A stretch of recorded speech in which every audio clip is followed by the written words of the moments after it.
But let me tell you what Steve Bannon revealed about his thoughts, especially after those election losses that this MAGA Republican Party just had earlier this week. And I will tell you right now, as God is my witness, if we lose the midterms and we lose 2028, some in this room are going to prison, myself included. They're not going to stop. They're getting more and more and more radical. And we have to counter that. And what do we have to counter it with? We have to counter it with more action, more intense action, more urgency. We're burning daylight. If you look across every aspect of this, we have to codify what President Trump has done by executive order, right? We have to codify it. And people say, well, they're just going to be messing bills and pass Senate. We got to put aside these structural barriers and get on with it. We have to understand that if we don't take this to the maximum, a maximalist strategy now with a sense of urgency, and in doing this, seize the institutions, if we don't do that now, we're going to lose this chance forever because you're never going to have another Trump. Steve Bannon just admitted that they're a bunch of criminals. Steve Bannon just admitted that if they don't continue to stay in power while they usurp the Constitution and beat people over the head and completely ignore the judicial system, what they're going to do is they're going to go to jail, including him. You know, he's already been in prison because he's a fucking criminal. So in knowing how their criminal activity could result in more prison time, he's frustrated and he's concerned. Do you see the projection? Because the people against us are getting so radical, talking about all these laws and rule of order and constitution. Who cares about all that stuff?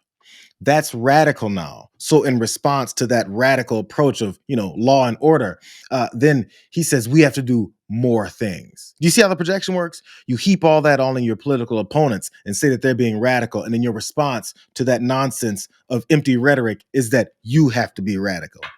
So let me show you guys. One of the reasons why Steve Bannon said that these criminals, if they lose their grip on power, they're going to be going to prison. Here's some more criminal activity from this criminal administration.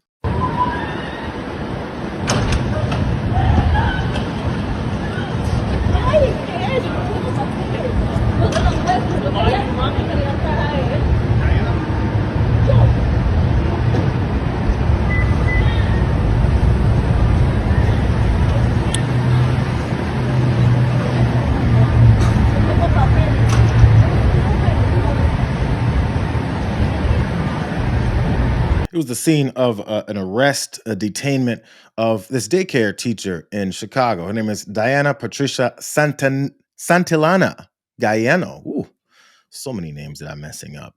And that was in Chicago, as you saw those ICE agents snatch her out of the building. And that building is all bright and colorful and has like flowers on it and decorations. It almost looks like a place where children were. And that's because it was. And the response from the parents and the other staff members that were there was swift and angry, as you could expect. There were children in the building. There were babies in the building. They came into the building understanding it was a daycare.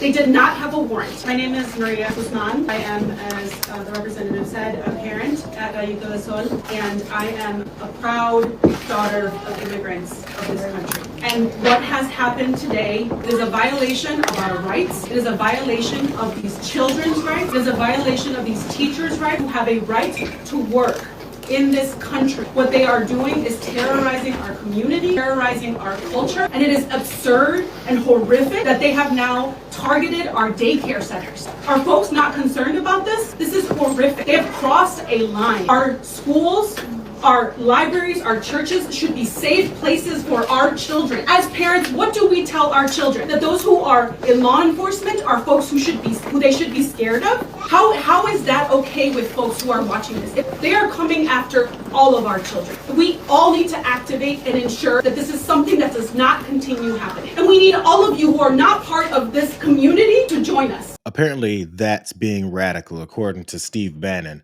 But sending ICE agents into daycares and snatching up teachers in front of children, that's not radical at all. And part of that, again, is going after these innocent folks. This particular parent was rolling, so I'll let her talk some more. We are enraged. I am the mother of 2 children who are at this daycare. Every single one of the daycare workers is afraid. Imagine taking your child to a daycare where they are now at risk of their teachers leaving them in the class because they have been detained for being brown, for speaking Spanish. My family came here to improve our situation. I am proud of where I come from. I am proud of what my parents have done for me. I am proud of the opportunities that I have been afforded. She wasn't the only parent that was upset. She wasn't the only parent that was talking about this.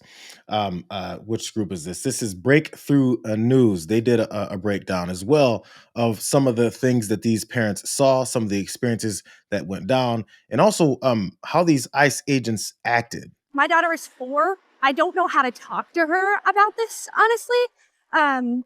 She keeps asking where the teacher went and what happens to the teacher when they take her away. I don't know what to tell her about that. ICE chased one of the teachers around the parking lot.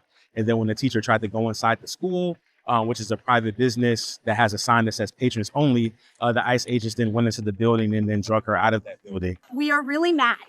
We're really mad because the truth of the matter is it is not acceptable to purposefully, and it was absolutely by design, to show up at the time the parents were dropping the children off at the school. And that is on purpose, and that does nothing but terrorize children who are under 5. The whole school is children who are 5 years old or younger. Infants are in that room. And to then have ICE agents, masked, armed people going into the lobby where they are not allowed to, legally not allowed to come in, and then to go through rooms checking for teachers, that is just unconscionable. This is not going after the worst of the worst. This is purposefully demonizing people of color for no reason other than the fact that they speak Spanish and have different color skin than I do. I can tell you for a fact I've never felt less safe than I do having ICE in my community. So if you keep hearing Donald Trump and this administration keep talking about how they're speaking to parents and they're speaking to people in the community, and then everyone runs up on them and says, "I'm so glad you brought the military here." It's really good to see long guns hanging off of people's shoulders while they're walking around and pointing them at random people. It looks great when people run up in the daycare and my child is there screaming as these armed agents with masks on snatch one of the daycare teachers out. It makes their day. It makes the children very happy. As a matter of fact, the children go and then thank their parents for putting them in a situation where then they can watch violence take place right in front of them. It doesn't traumatize children. It doesn't stick in their brain. It doesn't become a core memory that they have, something that they will associate with the leadership and the law enforcement of this country. Again, I feel like I've said it before. There's lots of Americans here of certain kinds of ethnic backgrounds who grew up and have these same similar core memories of law enforcement or people who claim to be in some level of power, running up in your house, running up in your neighborhood, in your community, and doing violent things and getting away with it. Those folks are many times the people who say, "F the police," or say things like, "Why would I ever trust you? Everything I've ever seen you do is untrustworthy." So if you're building this whole generation of kids that are traumatized and hate you, what do you think they're going to do as they get older? Here's another parent having to lie to his child about what is that happened in the aftermath. We were in the kitchen together. She asked, "Dad, hey, you said my teacher's name. Is that her on the phone?" And I said, "No, it's not." And she goes, "Oh, is she okay?" You know what I did in that moment? I lied to my 5-year-old. And I said, "Yeah, she's okay." Do I know the answer to that? No. So if anybody has an answer to, like, how do you talk to your kids about what's happening, I'm all ears. Because I lied to my 5-year-old this morning. And that's a terrible feeling to have as a parent. It's weird, parents have to protect their children from these realities, even though they just experienced it. So at some point, that 5-year-old is going to have to understand what is that happened and who the enemy of this country really is. It's the folks that went and terrorized them. I believe it was his daughter, he said, for that whole morning. And how willing are you to drop your children back off? Oh, that guy's he's not from visually seeing have any a Latino background in his background. So he's okay. Or maybe his kid is also traumatized by the same thing. They can say they aren't targeting a daycare, but that's where they were this morning. And the person they targeted had legal documentation. So let's just pull back a second and remember one other thing. They're supposed to be going after the worst of the worst. If they're now trying to tell us that what's left of the worst is a document, someone with papers who is educating kids at a daycare, then I think everything they say comes into question. We need to make sure that people understand that these businesses have rights, and we are going to do everything we can to help them uphold those rights.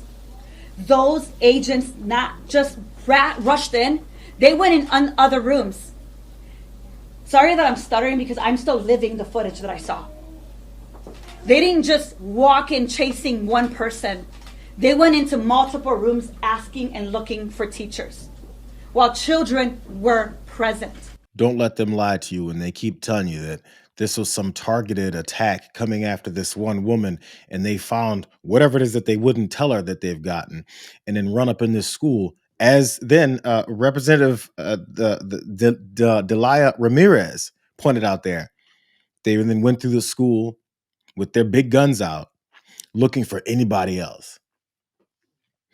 It's almost like they're liars. So there's some DHS statement that was put out about this, and it's filled with lies. Do you know why I know it's filled with lies, even though I wasn't there and didn't experience any of it and had no idea who this woman is? Do you know why? Because they always lie. That's what I've been trying to point out. They've always been liars. They lied again yesterday, and then they'll lie again tomorrow. They lie every day. You start from the point of, prove it to me then, bro. Prove it to me, because you guys are dishonest people. Everything you do is based in a lie. We've already seen it. DHS has zero credibility. Don't listen to anything they say. We've already seen them talk about it. We've seen Kristi Noem come out and say, no American citizens have been detained or arrested at all. And we've seen proof of that. So as they keep on lying to you, don't take their word for it. That's for the people on X that then take that post from the DHS and say, look, see, you guys are lying. That gives them that excuse to then continue to support what they love to see, which is more mayhem, more chaos, and more attacks on the people that they've been told they're supposed to hate.